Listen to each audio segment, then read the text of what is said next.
Hello everyone. It's again a podcast day. My name is Ronny Eriksson and I'm the host of the new Nordic Wave of Change podcast. Today we are here at the Dream Studio again, filming together with a friend an amazing episode. And today the topic is coffee. So we're going to talk a bit about coffee, what the coffee industry is like, how the Nordics is influencing coffee, what is happening in the Nordic coffee industry and different parts of what makes coffee so special and how we maybe overlook the big picture of coffee for the moment. Today's guest is someone I admire greatly, a friend, the Finnish Barista champion, an entrepreneur, and today the founder of One Day Coffee Company. Welcome, Kaapo Paavolainen. Hey, Kaapo. Hey, it's good to be here, and thank you for the invitation. Well, it's amazing to have you here. We're drinking some coffee here for the moment. I think maybe our audience can hear the slurping here at the side. So what is this coffee that we're drinking? It's great. We're drinking a natural Rwandan that's roasted on a Stronghold S7. It's the same roaster that I actually use, but it's roasted by a different company this time. Okay. No. What has taken you kind of like into trying different kind of coffees? I've been with you for now a while, and every day and every time I get to taste something new. What took you kind of like to be interested in coffee in the first place? Well, it's a little bit of a long story, but about 10, 11 years ago, I started, when I was in high school, we had this informal coffee club with a couple of my friends back then. And during our breaks, we had a crappy old grinder and a crappy old French press. And then we just tried out different coffees. And 10 years ago, coffee industry in Helsinki and the specialty coffee industry in Helsinki and Finland was totally different. There were only a few key players back then, and it was a very different environment at the time. So we were trying anything that we could get our hands on. And at one point, I had this one coffee, which I remember still like today, that totally changed my mind that what coffee could be, because believe it or not, I actually did not drink any coffee before that. After that one cup, I was like, damn, I gotta get more of this. I have to find more of this, and I have to let everybody know that this is amazing, that this is not what coffee is not that sort of like a bitter, dark, strong liquid that we tend to have our like ideas and preconceived ideas of.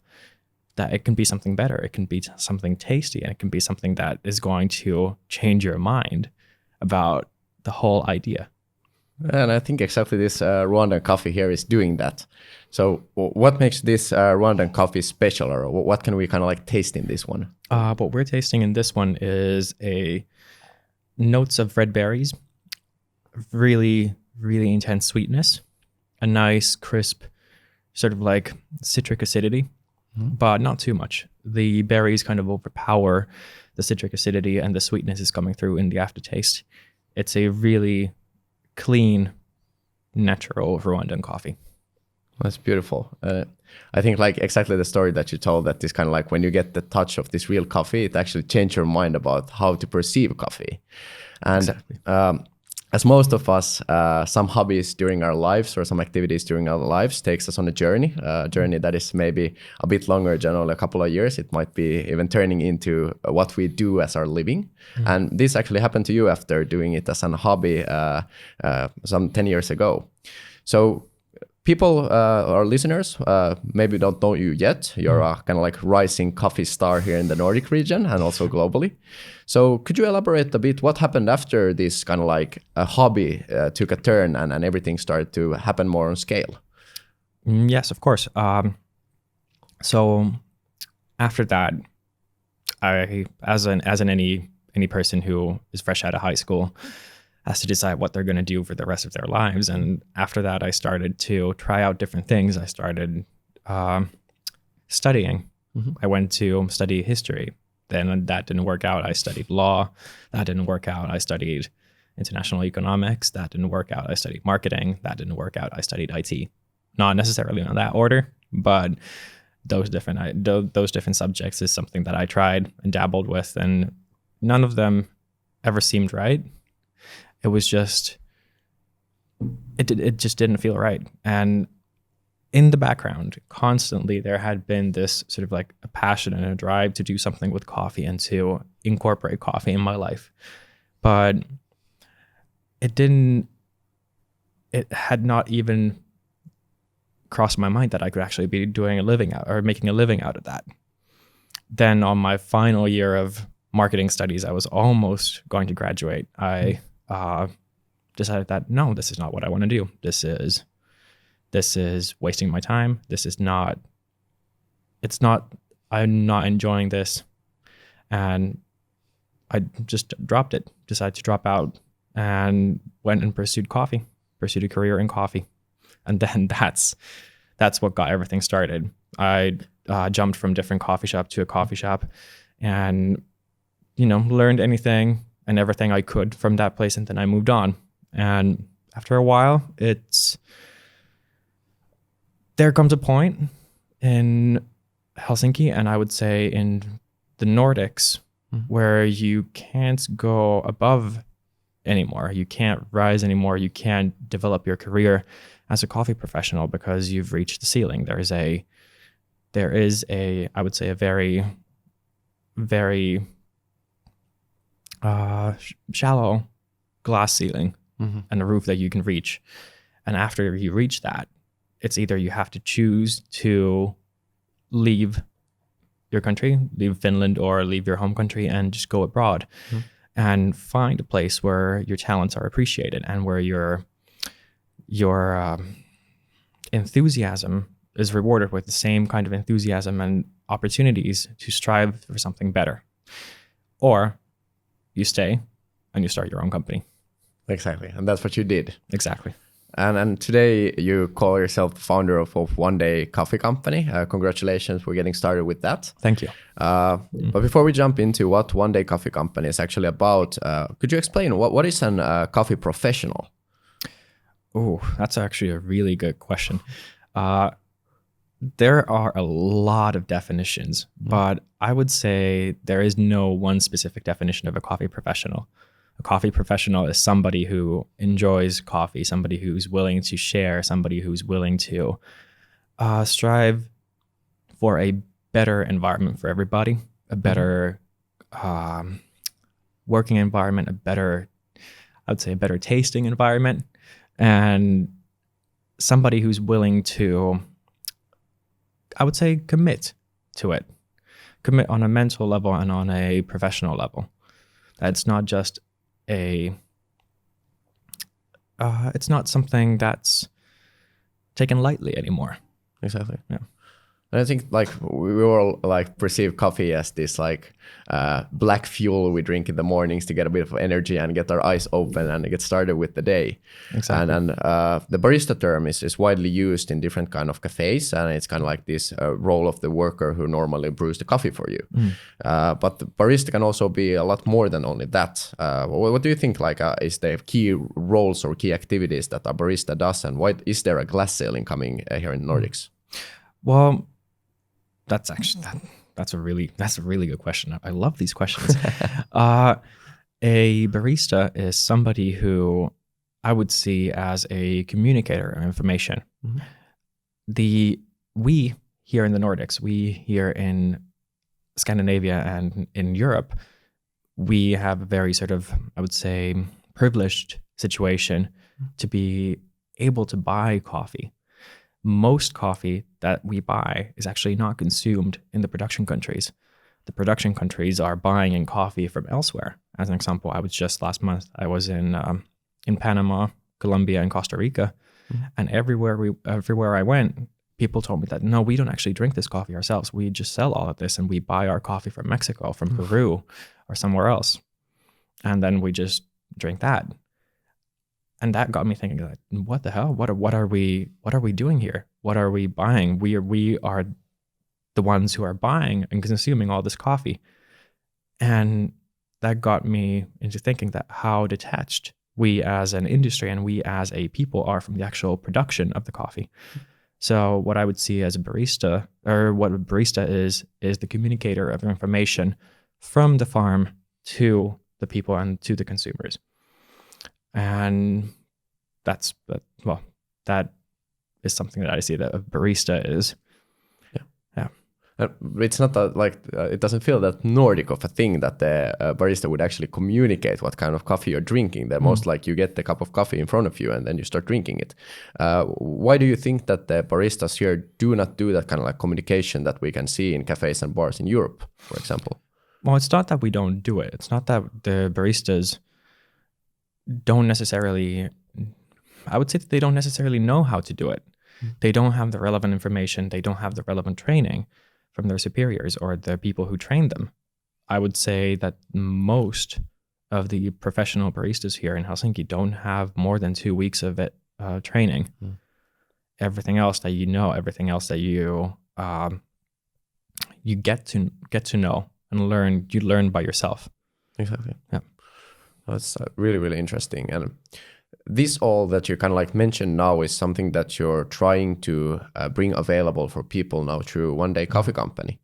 Yeah. Could you tell a bit of the story? Where does One Day Coffee Company come from? What is it? And kind of like, where are you headed with that mission and vision? There's also a little bit of a funny story behind that one. But in the English language, there's a differentiation which doesn't exist in the Finnish language between someday and one day. Someday is indefined in the future. You don't have to define someday. You can tell your friend that let's meet someday in the future, and that might never happen because it's someday. You haven't defined the date.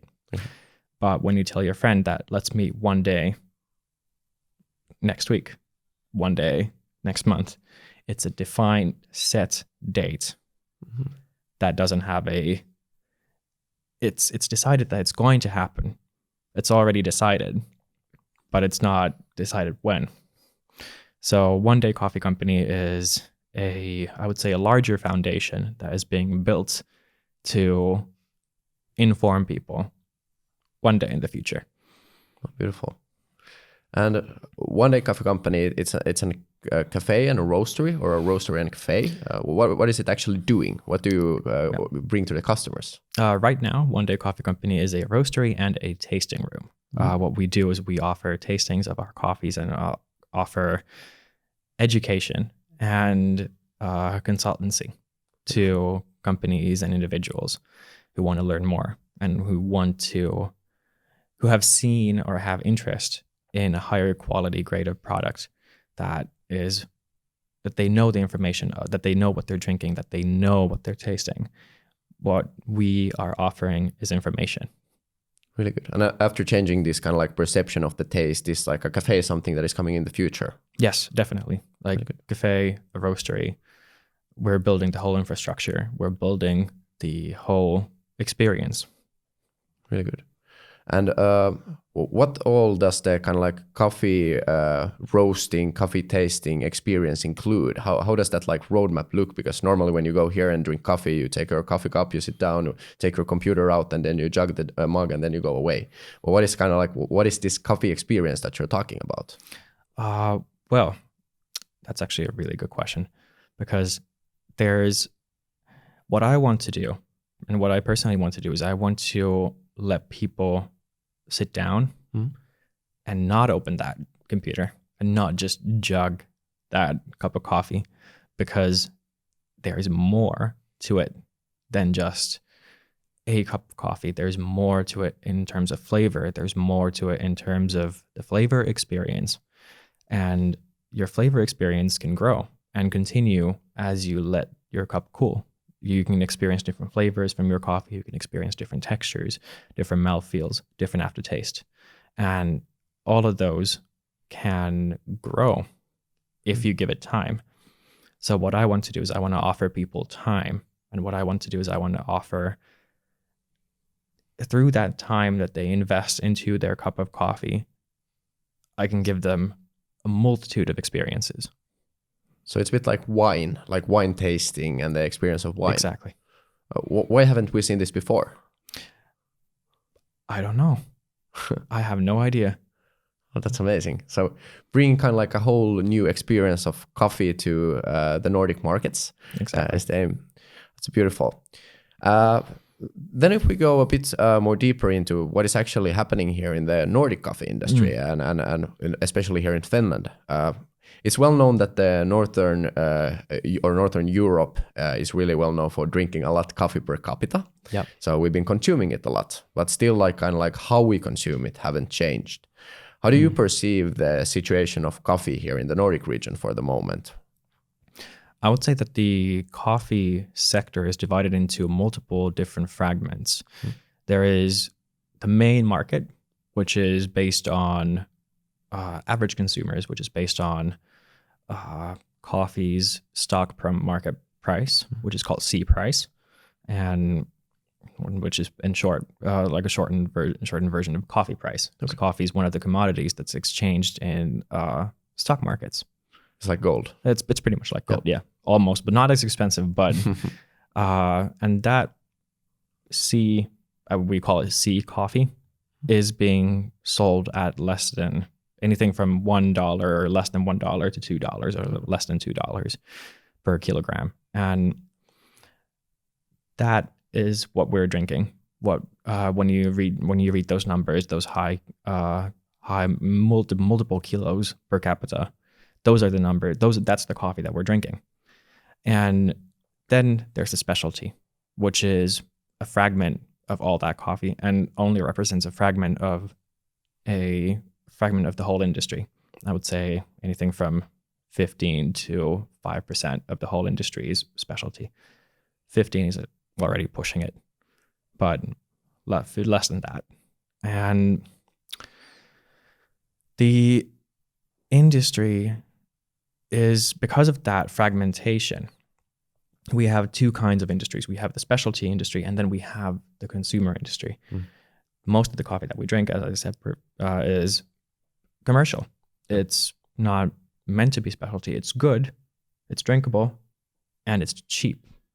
And that's what we get the high, like those high numbers that we read on newspapers, that Finland is once again top 5 of the coffee consumer countries in the whole world.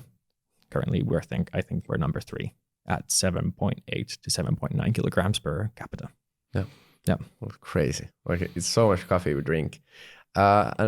You are here in a sense also to change how people drink coffee, from not drinking so much coffee to drinking better coffee. Yes. So kind of like quality over quantity. What do you think are the biggest challenges here in the Nordics that don't take people there yet, or that people are not there yet, or stopping you from getting kind of like that quality over quantity model going? Price, definitely price, and the lack of a reference. People don't have an idea that coffee can be anything more than just a brick of something that you buy for less than €5 at a supermarket and you get half a kilo of it.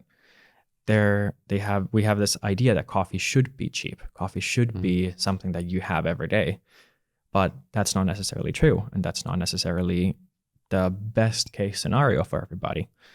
And that's very standardized. The commercial coffee is extremely standardized, and there's so many resources going into making sure that commercial coffee is as standardized as possible. And if we drink a lot of coffee, and if we drink a lot of commercial coffee, which is always standardized, which is always the same year by year, month by month, you're going to lose a sense of perception on what it can be until somebody else gives that to you. You're like, hey, this is what we're drinking right now. This is costing you less than 10 cents, less than 5 cents a cup when you buy this at a supermarket. But if you put in €1 more, €2, 3, 5, more than that, you can get a better quality experience. This is why in One Day Coffee Company, we only offer 4 coffees at 4 different price points. We offer a cheap coffee, a little bit more expensive coffee than that, and then a little bit more expensive coffee than the number 2, and then last, a little bit more expensive coffee than number 3. The price differences between the 4 coffees aren't that great. There's only 2 to 5 euros difference between each coffee from the previous one. But that price difference doesn't correlate with the flavor experience. The flavor experience is exponential. The second coffee from the previous one, the first coffee, if you move from the first one to the second, it's already going to be 2 times better. If you move from the second one to the third, it's going to be 3 times better, and so on and so forth. And what we're trying to do is offer people a gradient of flavor and a gradient of experiences, saying that, hey, this is what we're drinking. This is what you have been drinking. If you spend this much more money onto it per day, you can get a higher quality experience that's going to change your life. That's really, really interesting. I find it like, I never, like before I met you, for example, the first time, I never really understood that the coffee could be played with as much as it can. And it's like extremely beautiful to see how coffee kind of like allows you to experience something that you normally like see every day in your life in one way, and then when you actually like try it in a different way, you get this amazing like burst of flavors in your mouth, and you couldn't even believe that it's coffee if you wouldn't know that it's coffee. It's like the difference is so huge. And kind of like based on this, I know that kind of like coffee as a product is one thing, but then it's how you make that coffee that has a big difference. Which one is more important? I would say, and I constantly keep on saying that these are very good questions. You've done amazing research on this. Coffee, you had a question previously about the role of the barista. Mm-hmm. This is really tied to that role because, as I said, barista's role is to communicate information. Mm-hmm. The flavor of the coffee, 90% is happening at the farm, happening at origin, where the coffee's grown. 5%, I would say, is happening at roast. No, more than that. I would say 8% is happening at roast, and then the last remaining 2% is done at the barista's end. Okay. But for some odd reason, our thoughts are skewed that everything is done at the barista's end, and so little is done at the farm end. That's the idea that consumers and even some coffee people have, that they're responsible for the flavor of the coffee, but it's not true. Coffee's flavor is done at the farm. Coffee is so much like wine. In wine, we talk in terms of terroir, which is the flavor of the environment where the coffee grows. Kind of like like as an example, if you think about French cheeses, a very specific cheese can have a very specific flavor because of its terroir. A certain wine has a very specific flavor because of the terroir where it grows in, the environment where it grows in. That same thing, the same concept of terroir exists in coffee. And once you know that, you can't think of it in any other way. You can't think of it in any other terms than that, because if 90% is done at the farm and at the processing station, then the rest of the work is only to not make it any worse than that. There's no way that a barista can make a coffee better than it already is, or a roaster can make a coffee better than it already is. It just doesn't happen. And I would say that it is at the farm where everything happens, where the flavor happens, and at the terroir of the origin where the coffee is coming from, where the flavor is being generated. And of course, there comes the varietals and processing methods and all that stuff, and processing quality and all. But those are details. Exactly. It's the origin and the terroir. And I think this takes us pretty interestingly to the kind of like new Nordic scope of this. So you can't grow coffee in the Nordics, right? Exactly. We only buy it, which is why our thoughts are so skewed that coffee should be cheap. Exactly. So I think like it's a truly Nordic thing been since the Vikings, which I normally refer to, that we kind of like go outside. Vikings model were maybe not the most beautiful one, as they were like a lot of bad things. But what happened there on the road was that they accidentally or by purpose brought with them the best possible things here to the Nordic region, and then kind of like turned them and switched them and played with them a bit to turn it into something beautiful and Nordic. And I think this is something that we have seen happen with coffee, and we have like huge coffee players who have been doing it for years and years and grown into like amazing big companies. But kind of like also it takes us to the realization based on what you just said that you really can't make good coffee by only staying here in the Nordics. You actually have to go there where the coffee is done and see how it is done. So exactly. How much have you like been exploring the world, going to different coffee farms, and how has it been to kind of like go there and bring it back here home? I've traveled quite a bit.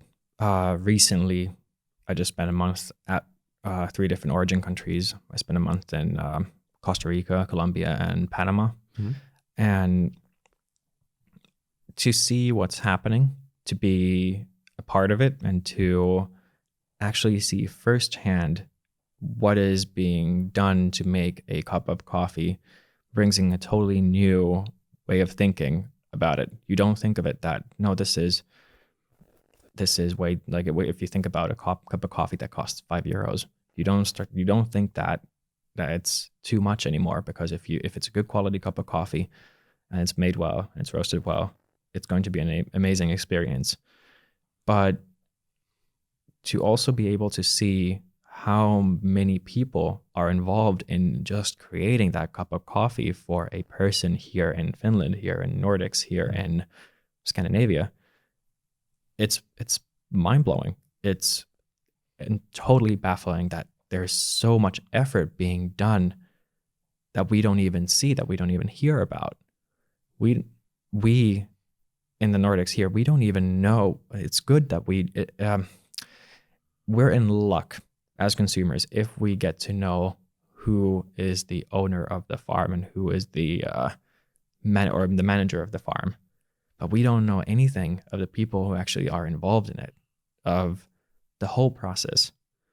And to be able to go there and to be able to see it myself, and to be able to bring that information back and know exactly what's being done with the coffee that I buy in and serve to other people is invaluable. It is just invaluable information. It's beautiful to think about the fact that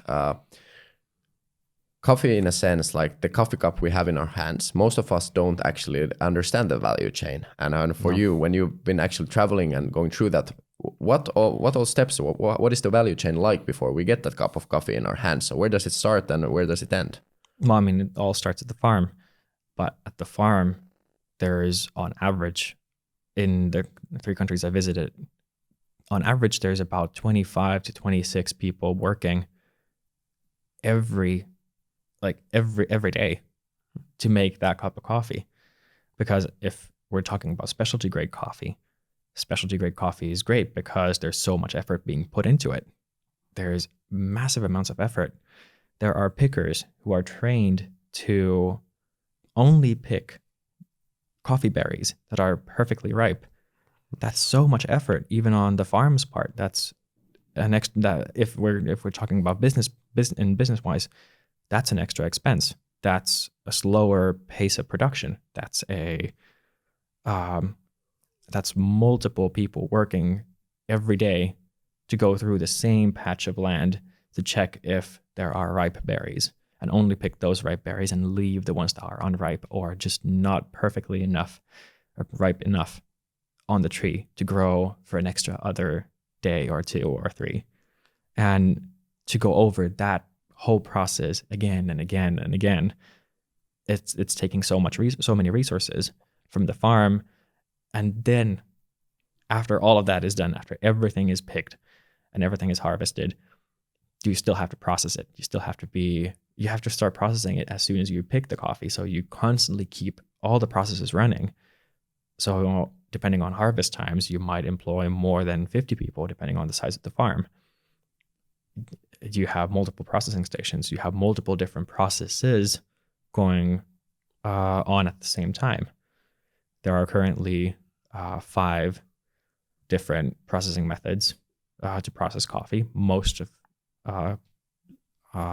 consumer grade coffee is wash process. What we're drinking right now is a natural process, which is a more of a water. It saves water, so it's really good for environments where there's less water. As an example, African countries and really dry regions. Then there's honey, and there are 2 experimental processes, which we don't need to discuss, which are weird but make really amazing coffee. And to have, as an example, 5 different processing methods running at the same time, that's a massive expense. So it's lots of costs that you need to cover with your coffee that you might not even sure actually makes more than I would say 50 kilos, because depending on the size of the farm, you might, and depending on the harvest, you might get less, you might get more. Cool. And after you processed it, the coffee comes here to the Nordics. Is it so that most of the coffee you drink here is roasted here or roasted somewhere else and then shipped here? I would say the most consumer grade coffee that's roasted here in the Nordics is actually most of the coffee that is consumed in the Nordics is also roasted here. Okay. Paavolainen roastery, I think, is in Vuosaari, and it's really close to the port of Vuosaari, and that's because of logistical reasons. It's close to the port because it costs less to transport the coffee to the roastery. Exactly. Yeah. So they're ordering massive amounts of consumer grade coffee, which is still good coffee, but they're ordering it by the tons, by the shipping container. Okay, cool. Yeah. And the relation between kind of like Paavolainen and One Day Coffee Company, is it kind of like the same that we see in beer? So we have like this Koff and Olvi, and then we have the microbreweries. So is One Day Coffee like kind of like a microbrewery for coffee? Yes. Yes. There are the big players in the whole industry, and then there are the smaller ones. The bigger players are mostly focusing on consumer grade coffees, and the smaller ones are then, because they have to, focus on quality, which then can get a higher price. Beautiful. But that's because of economic reasons. Okay. But also because our emphasis to focus on quality is actually driven because of our own desire to pursue a quality cup of coffee. Yeah. And I think like I've been growing up with my parents and many people around me, and it's like one thing we've always been talking about has been coffee, and especially coffee in restaurants. And then they bring this coffee cup in front of you, and it's €4. And then I remember was one of my dad's friends who always commented that, yeah, you have the coffee cup there. Why would I drink it for €4 when I can do it at home for 80 cents or something that he had calculated that the one cup cost this, and never like understood the price. And I think what you were able to cover here was pretty much like, where does that price come from? Why is it like okay for that price to be what it is? And now kind of like when you understand the value chain and the process, you understand that why is it comparable to the prices of wine, for example. And but wine bottles also, they go for a pretty cheap price when you go actually somewhere else and you don't have the taxation. So how do you think we could here in the Nordics really change that perception of people, how that they would actually be willing to pay more without even having a say for that? Because I think that's something that is not that easily going to happen. No, but as I said previously, that is because people lack the gradient. They don't have the reference point to know that what they're actually drinking is that it could be better. What we can do is offer people an option. We can offer them the option alongside what they're used to. If you can offer them an interesting way to try something that's better what they are normally accustomed to drinking, I'm betting that more people will get, actually, because they're interested. People are curious. They want to have that experience. They want to try something new. They want to try something that they haven't tried before. That's not going to break their bank. That's not going to, that is not going to force them to shell out massive amounts of money. Exactly. Yeah. So we're sitting here in Helsinki, Finland, the capital city of Finland, and also maybe one of the like kind of central hubs to the Nordics nowadays. And How do you think like Finland differs from the other Nordic countries when it comes to coffee? Oh, in quantity, definitely.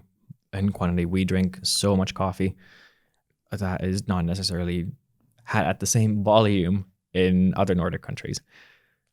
It's cold up here and it's dark. Do you think it's this kind of like darkness and kind of like darkness anxiety we get, and kind of like the long winter days that forces us to drink a lot of coffee, or we think that we need to drink a lot of coffee to stay awake? A little bit. I would say that it's a combination of multiple different reasons, that being one of the reasons that actually contributes to our, I would say, excessive consumption of coffee. Really good. And in this podcast, we've been all talking a lot about the Nordic values, and there is these 5 key Nordic shared values, which include, for example, openness, trust, sustainable innovation, and then transparency in the different processes we do. And I think like this coffee value chain kind of like entails all of those different aspects. But what we still are not, like, in my opinion, in Finland especially, not open for is kind of like to open our eyes that there are these big differences. And what you've been highlighting a lot during today's discussion is that we need to kind of like build that gradient, that way for people to try and learn and test. But in addition to that, what do you think that will be the biggest opportunities and challenges within the coffee industry here in Finland and the Nordics? I would say the specialty coffee industry in Finland is still very much untapped. There's a massive potential for people to switch to specialty grade coffee, to start drinking less but better coffees. But the key to unlocking all of that potential is communication, is to getting that communication to people, having them try out different things, and trying to sort of not fall to the trap of, I would say, consumer, or being driven by the consumers to fit what they want. Because if you want to change something, you still have to believe that you're doing it for a reason. And when somebody else tells you that, no, this is not what we want, this is not something that we are going to buy, you still have to go through it and just believe that, no, this is not something that you want to buy right now. Not necessarily. And it's not necessarily in the interest of the company to actually, like, it sounds really bad, because you're, what I'm kind of saying is that, no, if nobody's buying it, keep on going. But the environment will change. The environment has to change, because we are starting to see developments. As an example, global warming. Global warming is going to make it harder to grow coffee, which is only going to drive the emphasis to a more quality-oriented approach. So farmers are going to switch to, as an example, low quality coffee. The price of low quality coffees, either it's going to go 2 ways. It's going to drop because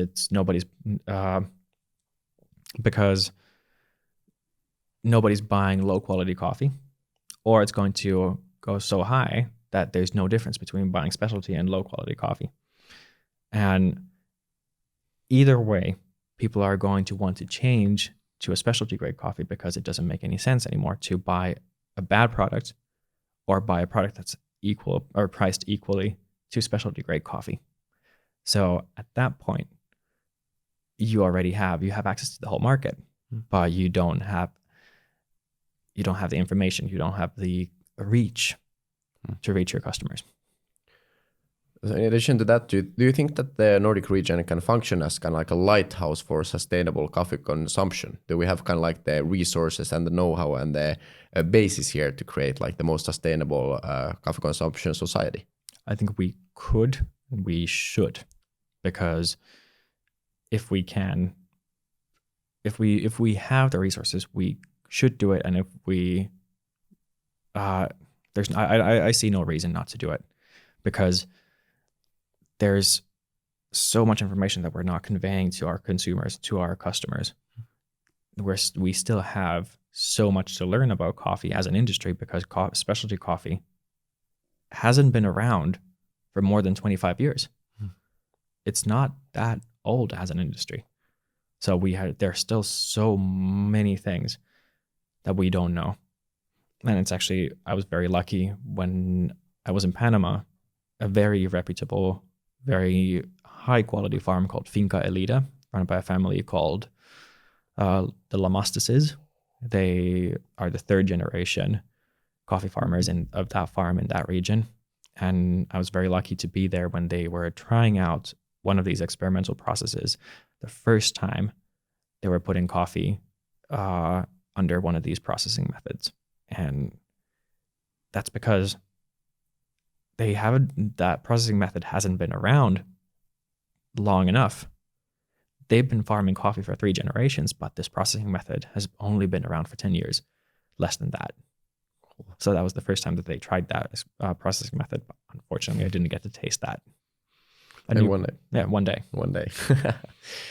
Yeah, so I think from a Nordic perspective, for us, it's always easy to work with each other. And that's kind of we're famous for being an integrated region. But how has it been as a Nordic to work together with, for example, Latin America? It's great. Coffee purchasing and coffee buying is amazing because we are the customer. Every time we ever have, when I was at Origin, it was, of course, there is a bias to treat your buyers as if they're royalty. So I did get a little bit of a preferential treatment too, as an example, in comparison to a domestic purchaser. But that's because it is the Nordics and it's the export market that's paying a higher price for the same product. Really good. So I think now we have seen a big change in how people also consume beer, for example. And then it's not that many years ago, I remember in stores, you didn't see actually that much of these specialty beers. And then suddenly now when you go to the shop, there is 100 different you can choose from. Do you think this is what is going to happen with the coffee industry here in the Nordics now within the few incoming years? And how could we maybe fuel that to actually happen? I actually don't know. There's a very specific, hold on, I have to format this a little bit because there's a very specific market existing already here in specialty grade coffee in the Nordics.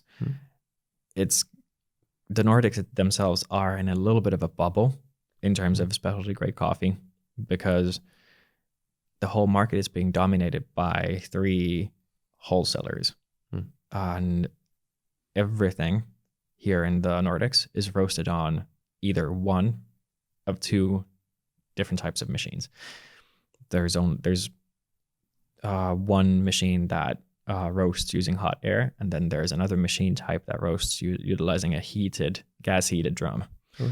So it's 2 different types of machines, or usually 2 different manufacturers, that everything is roasted on.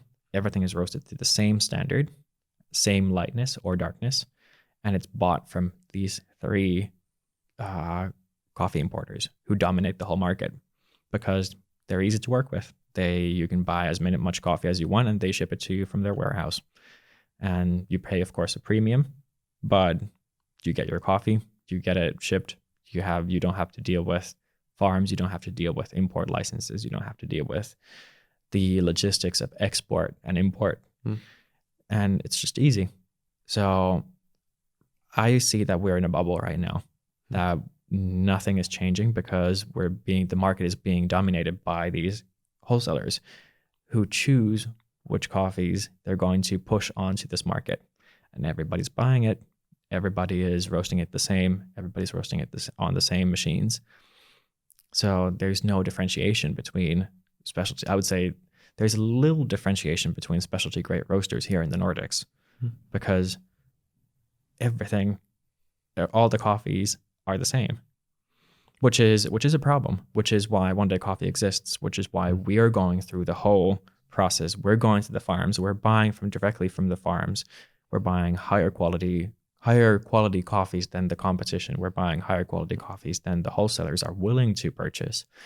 And we're streamlining our processes that we can bring those coffees affordably and even at the same price, sometimes at the same price as the competition for a lower quality coffee to the market, to the consumers, because we believe that there's no reason not to do it. There's no reason not to go through the effort of dealing with the farms directly, because it's not that hard. These farms are more than willing to work with you. These farms are more than willing to ship any kilogram of coffee to you. And it's amazing to work with these people, because then you can create relationships, you can create connections, and you can have an effect directly onto what's happening at the farm. Really, really interesting.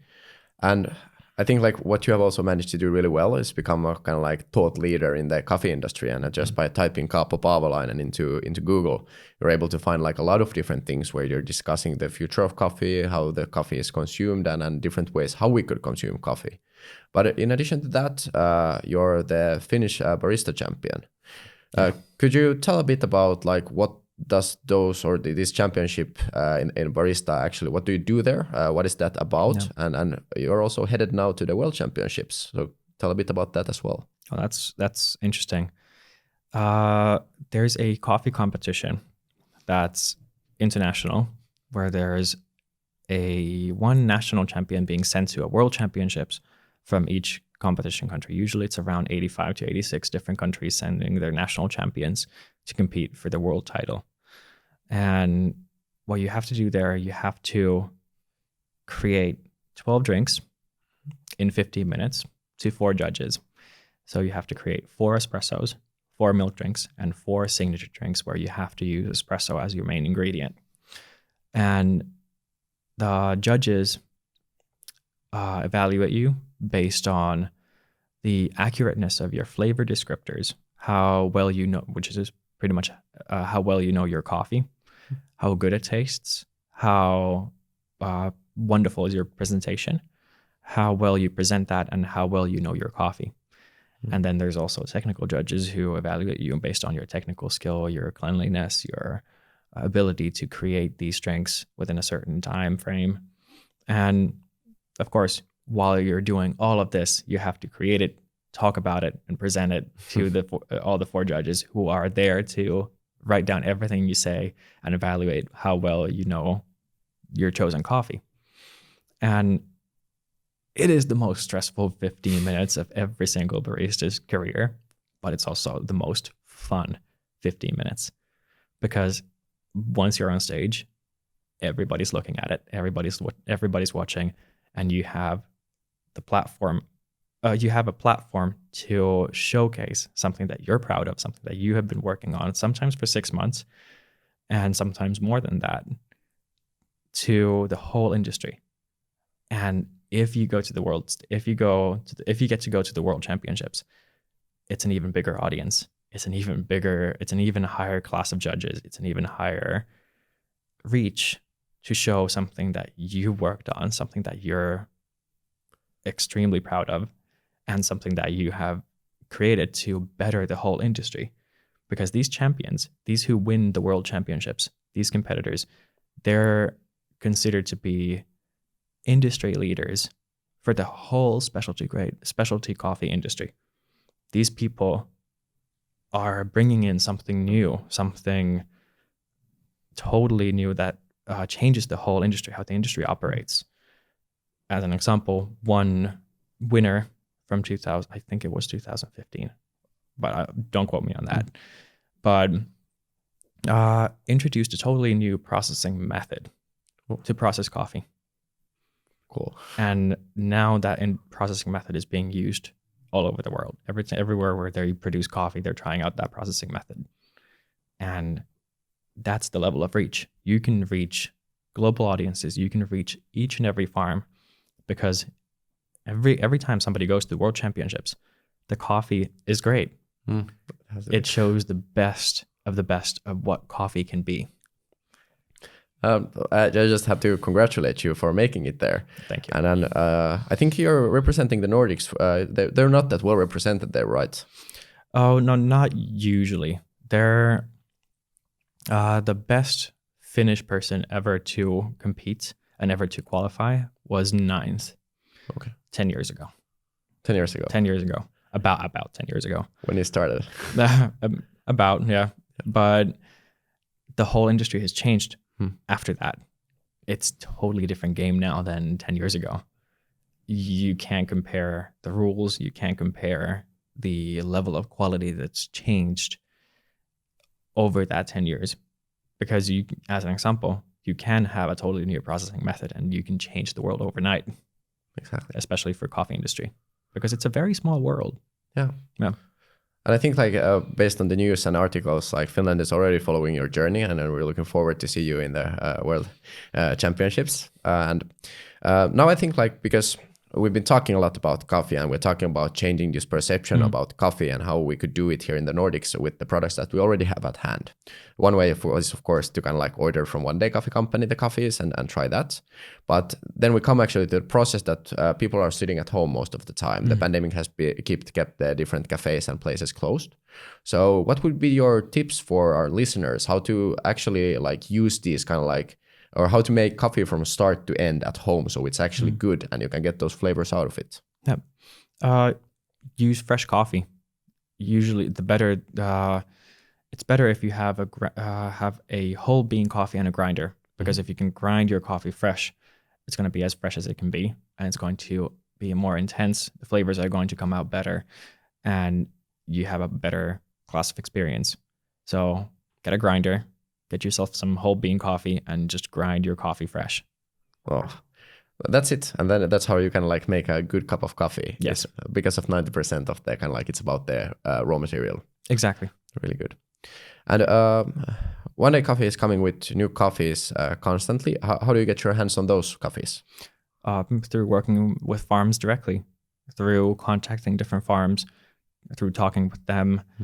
These people, these farmers, they send samples. I try out different coffees every month.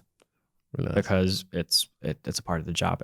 It's a part of the whole work that goes into showcasing what's out there.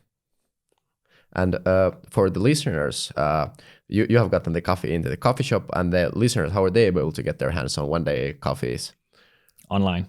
Just right now online, or you have to come to Helsinki and you have to come to our roastery, and you can choose and try your coffees at our roastery, or you can order them directly online. Where is the roastery located? Roastery is located at Toinen linja 13, 31 and 32B. And you're open Monday to Friday? Monday, Friday, 10 to 5. Really cool. And if someone wants to follow the journey of Kaapo and see how Kaapo is changing the whole coffee industry here in Finland and also hopefully globally on the long run, where can people follow you? Where do they find you? Social media on Instagram and on One Day Coffee Company's Instagram accounts. You can follow me at k.paavol, and you can follow One Day Coffee Company at onedaycoffeecompany.co on Instagram. Yeah. And to sum things up a bit here in the end, what can we expect from Kaapo and One Day Coffee Company during 2021 and maybe 2022? Oh, great things. New things, big things. It's going to be great, and it's going to be tasting amazing. Awesome. I've been enjoying every sip that I had with you, but also every discussion, because I think you have something of a philosophical thinking, both towards coffee, but then also towards life. And kind of sum everything up and then sum your thought span up here. How would you describe your own coffee philosophy? Oh, that's a really good question.